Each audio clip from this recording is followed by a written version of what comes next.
I'm going to explain why the music of Expedition 33 hits without spoiling the game. So how does one write coherently, reflectively on the music of a game without spoiling it for others? How do I capture the essence and unique impact music has from a video game without spoiling the plots, twists, and turns so that you, the audience, might be able to enjoy the game and this video essay? I recently finished Expedition 33, and like most people playing the game, walked away with a plethora of emotion and internal conflict. I think the best way to capture the entire experience is that the developer Sandfall Interactive and the composer Lorien Testard have given us a gift in the form of an experience, and gifts often change us for the better. But sometimes it's difficult to articulate how you've been changed in the process. So I created this primer. A primer is defined as an introductory guide in education and writing, but in painting, primer is a necessary first layer applied to a raw surface to ensure that the top coat adheres properly. Being an irredeemably lazy person, I find myself skipping processes like primer. So I ask myself, why can't paint just be paint? If I'm painting wood, why do I need to put a primer paint on that so I have to paint over that? Maybe I'm not irredeemably lazy, but probably unforgivably stupid. Maybe that's the answer to my first question. How do I capture the essence of a game, learn about myself, and share that with the world without spoiling the entire beauty of a unique and life-changing story like Expedition 33? Well, maybe just give an introduction, a glimpse, and a primer for others to experience in essay form before they take on the time and investment on a 30-hour role-playing game. To complete the metaphor, I'll provide the primer. You, the gamer, the audience member, go ahead and paint yourself. Primer allows the surface to seal. Because most surfaces are imperfect, which allows an opportunity for primer to create continuity, uniformity, and reliability. Without primer, paint has a higher risk of peeling, creating uneven sheens, and requiring the need for applying multiple layers of paint, which can make it even more expensive project than you initially bargained for. And it makes me wonder, what is actually spoiling the plot for others? Maybe put simply, it's to ruin the surprise. It's weird for me to think that when it comes to a story, the experience of surprise is often what we're after. We get much ecstasy, dopamine release from investing ourselves in the unknown and being rewarded with that truth, the uncovering. So in effect, spoiling is taking that reward from someone else. To be clear, when I'm claiming that I'm not going to spoil the game, I mean specifically that I will not reveal any specific plot lines, story elements after Act 1 in particular. There's a component of sensitivity to spoilers, so if you want to know nothing, just stop watching this video. But if you'd like to know what you're getting yourself into first, allow that primer to shape your experience, you'll still have many, many mysteries waiting for you in the game. Please keep watching. So if you've never played it, this video is perfect. And if you have played it, it's also perfect. And it's also the perfect video for you to share with your friends and maybe co-opt them into trying out and finishing Expedition 33 for themselves. If you made it this far, thank you so much. Statistically, most of you don't make it this far, so please hit that subscribe button to support me if you like this. And it's free, you can always unsubscribe later. You can also support me by clicking the like button once and the dislike button twice. A lot of my videos talk about the context behind stories and characters in our favorite games. As a composer, my main thesis behind understanding why a character's theme music is so impactful is that there's a lot of care and attention to detail behind the character's story context. Music is just music without any meaning behind it. And that meaning is usually dependent on the world, the characters, and the primary emotion driving the plot. I'll take some time to explain what kind of world you'll be immersed in, how family is integral to the relationships, and how grief is the primary emotional thread spread throughout the entire story from beginning to end.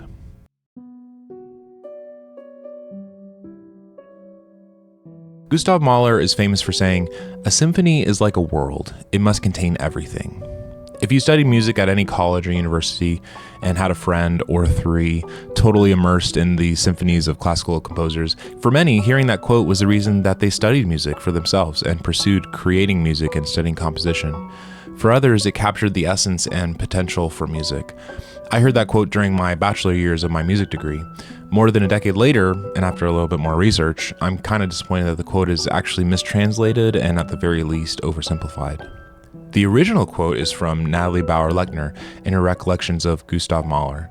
It was exciting for me to find the original quote in the chapter called, pardon my German, Steinbeck am Artisee, on page 40. Looking up what Steinbeck am Artisee meant, it seems that it was a summer retreat location for Mahler and other composers in the upper region of Austria. It literally translates as Steinbach on Lake Otter. The actual thing that Mahler said regarding the symphony when Bauer-Lechner was documenting his quote was, Summer 1895. My calling it a symphony is really inaccurate, for it doesn't keep to the traditional form in any way. But to me, symphony means constructing a world with all the technical means at one's disposal. The eternally new and changing content determines its own form. In this sense, I must forever learn anew how to forge new means of expression for myself, however completely I may have mastered technical problems, as I think I may now claim to have done. Reading the footnote to this passage, it seems like Bauer-Lechner spent many summers with him at this retreat documenting Mahler's compositional process. The footnote to this says, Natalie's journal did not cover the summer of 1894, since she was not invited, on Mahler's specific request to his sister Justine to join them in Steinbeck that year. Mahler did not, he said, wish to be placed under surveillance in that way. Her devoted interests must indeed have become oppressive at times, but posterity must be grateful for the fact that Mahler lifted his ban in subsequent summers. I find this all interesting and akin to modern music making. These days, it's quite easy to become entirely disenfranchised with the video game industry and to a greater extent the movie industry. What it means to be a composer has changed from a pretty individualistic affair before individualism and expressive individualism took over our culture to what's now teams of orchestrators behind a single corporation's name. Think Hans Zimmer and maybe Universal Studios or Disney, and any one composer might get the credit, but a team of composers actually created the music altogether. I understand that it's a lot of work to compose, produce, record, and finally publish a video game soundtrack. Expedition 33 alone has over 150 unique tracks and songs, but it's incredibly telling for me. We went from individual composers like Bach, Mozart, Beethoven, Wagner, and Mahler to teams of composers representing a studio in order for the studio to maximize profits and give little to nothing for the artist, especially if it's unsuccessful. In an interview with RPGsite.net, the composer Lorien Testard said, I wanted to have a full universe to compose. I really love games where you have character themes, cutscenes, and all the stuff. And so Guillaume gave me the world of Clair Obscur. It was like the biggest focus on it because there's so much stuff to do. Like the last song I created for the game was like 1 or 2 months before the release. So it was until the end that I had stuff to compose, because it's 60 hours of game, so I wanted to have a track for each custom event, each character, and background music. In a strange turn of events, the video game soundtrack has become an heir to the symphony. Where the symphony was the mother or father of world building in Western music, video game soundtracks are their sons and daughters in our modern connected world. Before post-Enlightenment expressive individualism of today, music makers of the world were already leading the way with their creativity and work. In a lot of ways, since the Enlightenment era, it seems we've messed up the order of things when it comes to creativity. Social media encourages us to consume and show off the unique things we're fans of while discouraging any unity or collectivism. Career paths have done this similar thing of encouraging young people to go in thousands of dollars into school debt while ultimately becoming employed by institutions to waive their creative expression for consistency in their own unique business models. It's not inherently bad, it's just that ironic that we went from collectivism to individualism in the wrong ways. It's not totally uncommon for one person to be attributed to a movie soundtrack or Grammy-winning album, but what's often unnoticed are the dozens of other artists' contributions in that same work. To me, I see a through line in Lorien Testard to great artists in the world. In a sea of concrete, Expedition 33's world and music are like a single flower pushing through the cracks. While it's a monumental work, any composer needs to understand that they are worthy of being heard by the world. No music is too small or too big. As composers, we get behind Testard and his work and take inspiration from the whole soundtrack. And we all should continue to work so that we can share the worlds we have to offer. So compose that imaginary video game soundtrack, compose that idea, and create a whole world of your video game, even if you're not a developer, but you are a composer. From the beginning of the game, the player is inserted into the city of Lumiere in a much larger setting known simply as the continent. A disaster known as the Fracture literally picks up the city Lumiere and separates the city and isolates it from the rest of the continent. Writing this out, I found that I subconsciously see inspiration from Final Fantasy X and Dream Zanarkand being separated from Spira, although Expedition 33 is less an isekai and more of a dark fantasy. Lumiere, in its isolation and protection, functions as the world known and familiar. Everywhere and everything else is literally unknown and chaotic. So everywhere and everything is new and unknown to both you, the player and audience, and the expedition, the in-game characters exploring the continent. The world feels varied and so disparate, yet altogether thematic and cohesive. Lately, I've been stubborn with myself playing video games. I'm unnecessarily trying to be a purist with the experience. Instead, if I could just go back in time while I was playing Expedition 33 for the first time, I would say it's okay to be dumb and naive. What I mean by this is that there's a lot of new and unique gameplay mechanics in Expedition 33 that really flash for the first time, and maybe there's tutorials to review again, but if something doesn't make sense, I want to encourage myself in the past, look it up. Read something online that explains the lore of a character without going too far down the rabbit hole. Read the synopsis of what a Nevron is. Check out the meaning behind a gestural. What does Ciel's foretell mean in her gameplay mechanic, and how does that factor into Lune's stains, and how is it different? Everything from the large-scale map to the minute details of magic, skills, and story emphasize the music Testard has composed. On multiple playthroughs, I will consider the breadth and depth of care each contributor to the world has invested, everyone from the writers, the visual artists, computer engineers, to the composer.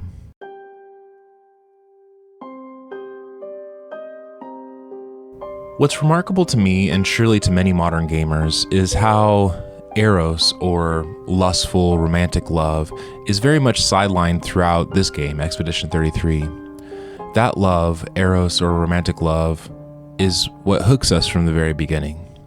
But players will be surprised to learn that while there are some choices to be made regarding romance in the small and seemingly mundane moments of Expedition 33, it's really familial, affectionate love that's held on a higher pedestal in Clair Obscur. Do you have a brother or sister? Do you have a mother or father or anyone that raised you or mentored you? I can only hope that the answer is a resounding yes. To have someone in your life that has loved you first is unparalleled. Romance and sex can only go so far. Without someone you needed, like a mother, father, and mentor, it's difficult to articulate why you are the way you are. In his book, The Four Loves, C.S. Lewis reflects on this type of non-romantic love. The Greeks called this love storge. I shall here call it simply affection. My Greek lexicon defines storge as affection, especially of parents to offspring, but also of offspring to parents. And that, I have no doubt, is the original form of the thing as well as the central meaning of the word. The image we must start with is that of a mother nursing a baby, a dog, or a cat with a basket full of puppies or kittens, all in a squeaking, nuzzling heap together. Purrings, lickings, baby talk, milk, warmth, the smell of young life. The importance of this image is that it presents us at the very outset with a certain paradox. The need and need love of the young is obvious. So is the gift love of the mother. She gives birth, gives protection. On the other hand, she must give birth or die. She must give, suck, or suffer. That way, her affection too is a need love. There is the paradox.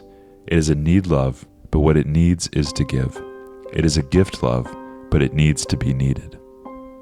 This storge, or affection, is proliferated between the expedition, a group of trained warriors ready to explore and face the unknown.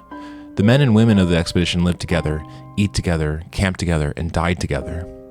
This theme, affection, happens between families in Lumiere and beyond. Siblings clash, mothers and fathers face conflict, all of them with storge as their primary affection. When you're playing this game for the first time, my only primer to you would be to hold this kind of love, affection, and family as the most important theme in the game. It will pay dividends as you better understand the story.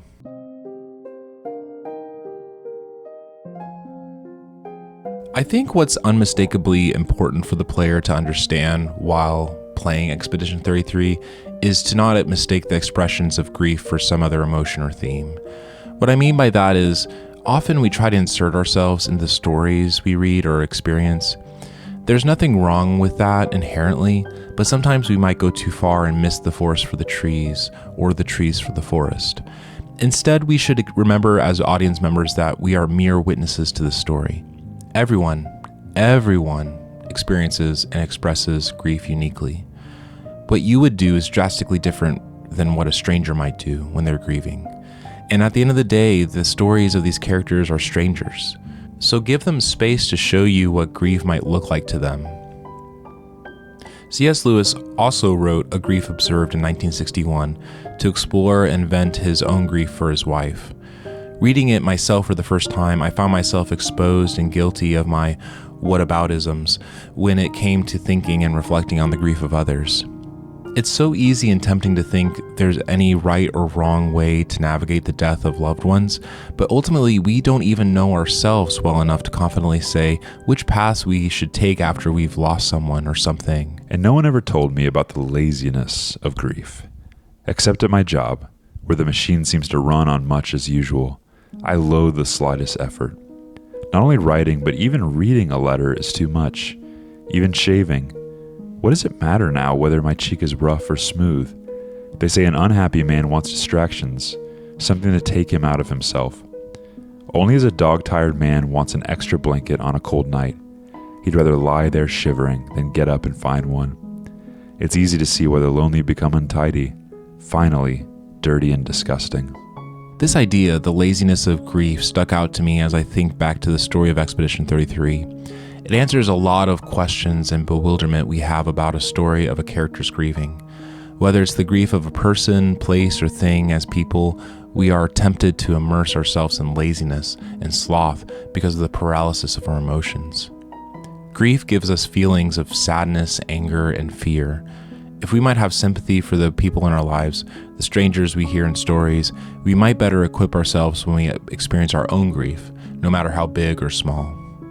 Connecting grief with our previous topic, family, affection, storge, it's good for us to understand how a parent might differ in their grief than a child or a sibling might differ from a friend.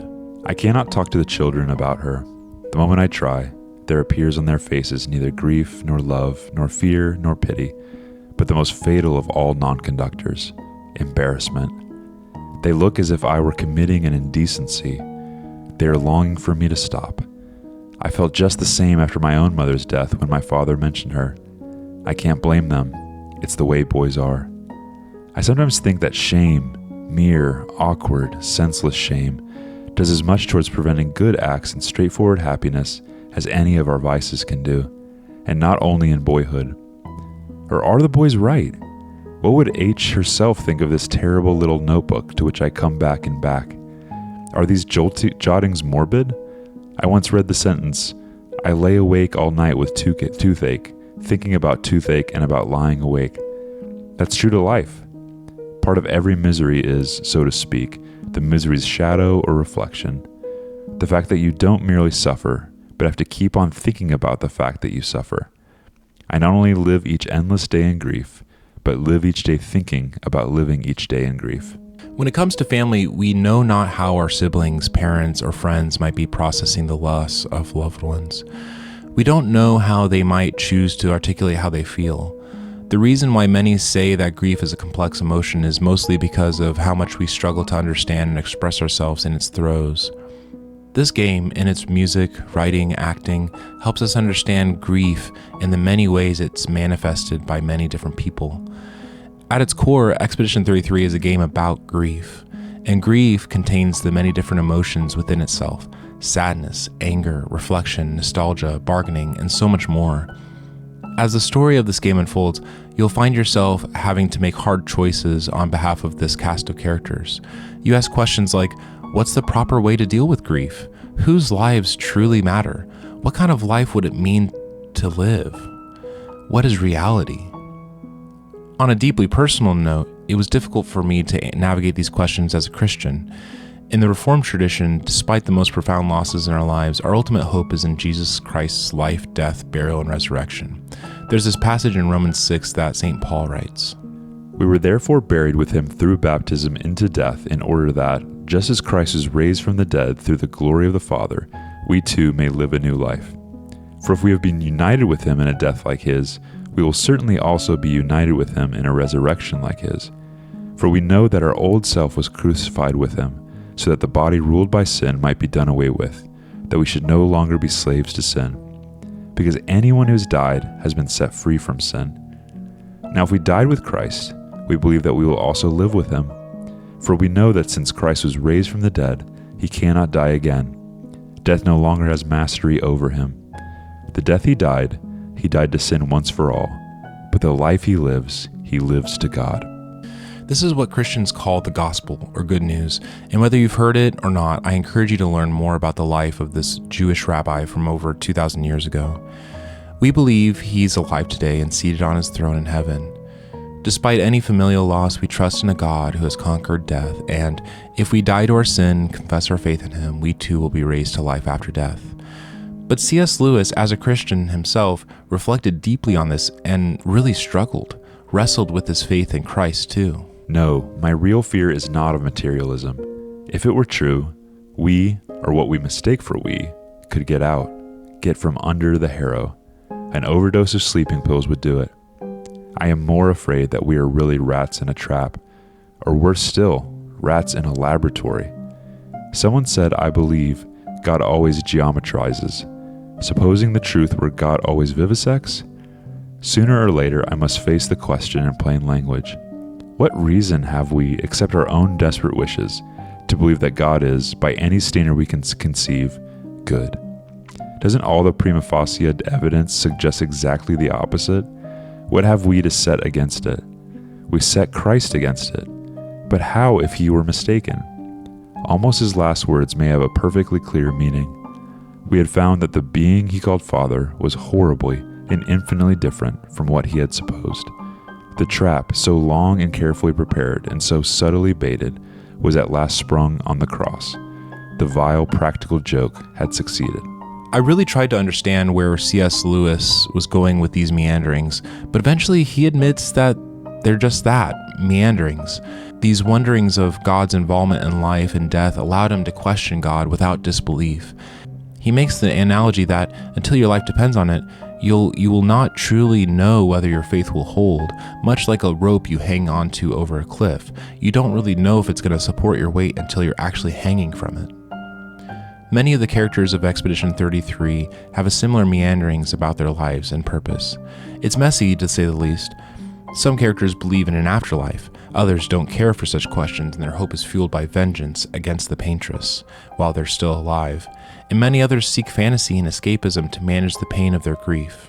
I love how C.S. Lewis concludes part 2 of his Grief Observed. And grief still feels like fear, perhaps more strictly, like suspense, or like waiting, just hanging about waiting for something to happen. It gives life a permanently provisional feeling. It doesn't seem worth starting anything. I can't settle down. I yawn, I fidget, I smoke too much. Up till this, I always had too little time. Now there is nothing but time. Almost pure time, empty successiveness.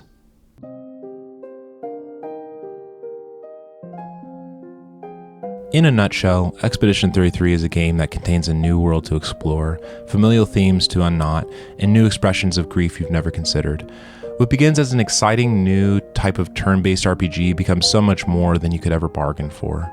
No matter your experience level, skill level, or taste, you should try this game out and just experience its beauty in the music that Lorien Testard has as a composer. An extension of the symphony and descendant, the video game soundtrack has truly become the successor in its potential and capability to construct worlds of expression, lore, and connection. To say that this game changed me would be a complete understatement. So I invite you to let this game change you too. Thanks for watching.